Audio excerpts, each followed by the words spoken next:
Today we are making the best ever nachos. They're crunchy yet gooey, they have a little bite, and they are so fun to eat.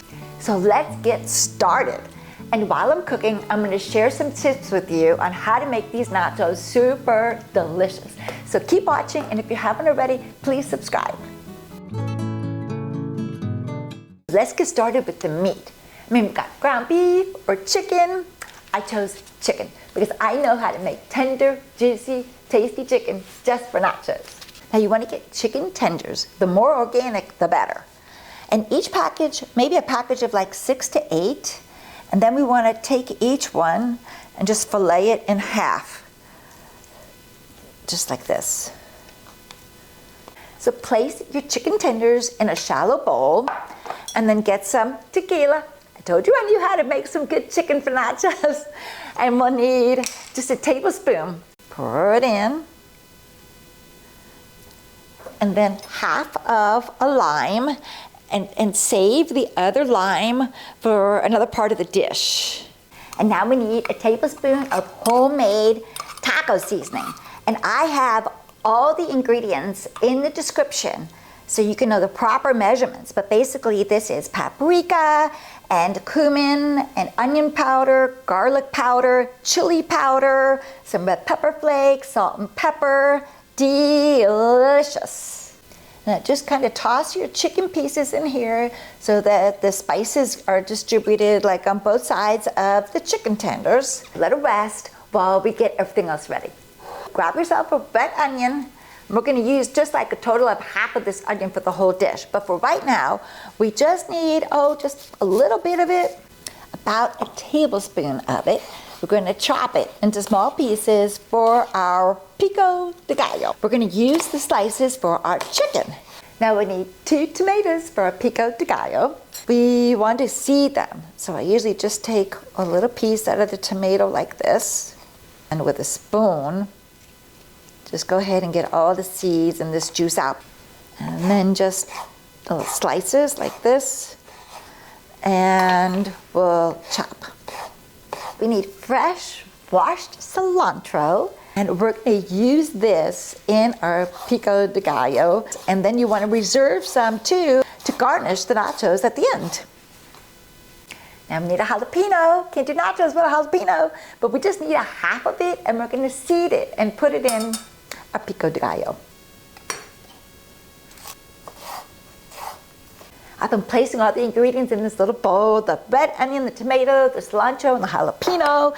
And now we just need a half of a lime. And we'll squirt that in. And now just a little bit of pinch of salt and a pinch of pepper. And now we want to stir. Now slide your Pico de Gallo into a strainer because we want some of that juice to drip out. We don't want soggy nachos.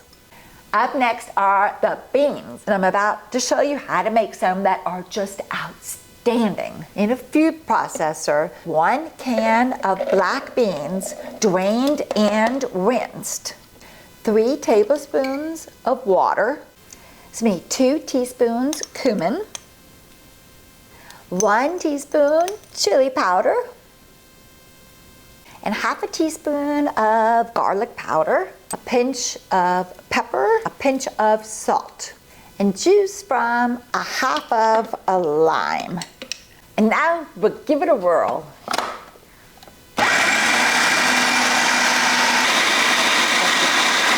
Now spoon the blended beans into a small saucepan. And we're just gonna let it rest here until we're ready to heat it up. Next up is cheese, a very, very important part of nachos. We wanna use 2 different kinds of cheeses. We want like a queso cheese, and then we're gonna want cheese that's just kind of shredded and put on there. But let's do the queso cheese first. And I've got this pepper cheddar cheese. You can get it at Trader Joe's, and it is to die for. It's perfect. We need about 2 cups. And use a grater and just grate it up. So you need like a medium saucepan, and I have all my spicy cheese slide it into a saucepan. And so now take about a tablespoon of cornstarch, sprinkle it on in there, and then with like a fork, just stir it around and distribute the cornstarch all around the cheese. Now we've moved over to the stove to do our queso, and we're gonna add 1 can of evaporated milk, a little bit of salt. Over medium heat, we're gonna wanna get this melted. So this can take about maybe 3 or 4 minutes. And my advice is not to get distracted. Like, just stay here and watch your cheese so that it doesn't burn and that it just melts nicely. This looks so good, and boy, does it smell good. It's all melted and it's nice and smooth.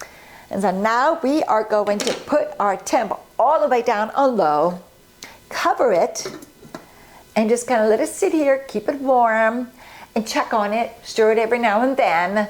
And what I'm gonna do now is I've got to grate about 2-3 cups of Monterey Jack cheese. This is for the cheese that we just need to sprinkle on there. So I'm gonna go off camera and get this grated.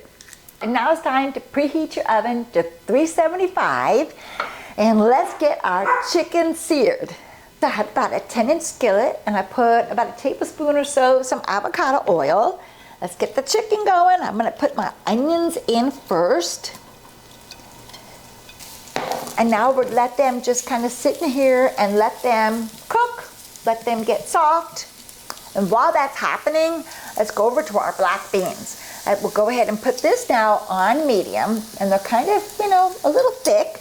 So the best thing to do now is we're gonna add some chicken broth. I'm gonna add a little bit of chicken broth in here. And as it's heating up, we're gonna come over here and we're just gonna stir this and just get the black beans just a little bit more thin. Oh, my onions are so nice and soft, and I'm just gonna kind of scoot them over to the edge of the pan here. And now I'm gonna add in all my chicken pieces where I wanna sear them. So I think I'm gonna start to flip these, because this should only take about 2 or 3 minutes. We wanna cook these just until it's not pink anymore. We are in business. Everything's ready. You guys, look. Here are the beans, and look how beautiful and smooth they look. I tell you, that chicken broth does the trick. And then over here, we've got our queso. Over here, we've got our chicken. That's done. So we're gonna take these guys off of the skillet. This chicken is to die for. And now I'm just gonna cut it into more bite-sized pieces. So now I'm gonna slide my chicken back in with my onions. Stir this. Now it's time to layer and assemble. Put some cooking spray on your baking pan. Chips. I thought, you know what, I make them fresh with corn tortillas, but I tell you what, it's very time consuming. When you want nachos, you want your nachos now. So we're using chips from a bag, and make sure you get thick chips, because it's got to withhold all the yummy toppings on top. So lay them in a single layer, because don't forget, you want to be able to have all that good stuff on just about every chip. You don't want to be that person that digs into a nacho and there's like nothing on it. First thing we're gonna do is sprinkle some of our shredded Monterey Jack cheese on here. And we're gonna put this in the oven for about 3 minutes. This melted cheese on the bottom is gonna keep the chips from getting soggy. It's a great trick. Now it's time to layer everything, and now I'm gonna put my chicken and the onions, and I'm gonna try to make careful that I get chicken on every piece of chip. Now we'll sprinkle some Pico de Gallo. Now a little bit of the beans, some chili con queso, a little cilantro, another layer of chips.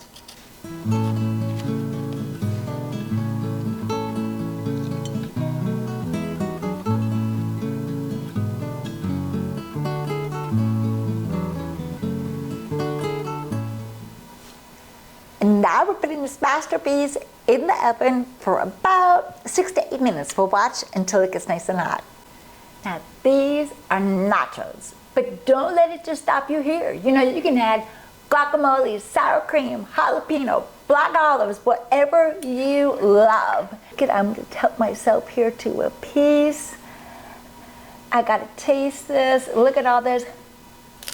The tortilla is still crunchy. Got a good little kick. It's absolutely perfect. Until next week, y'all. Bon appetit.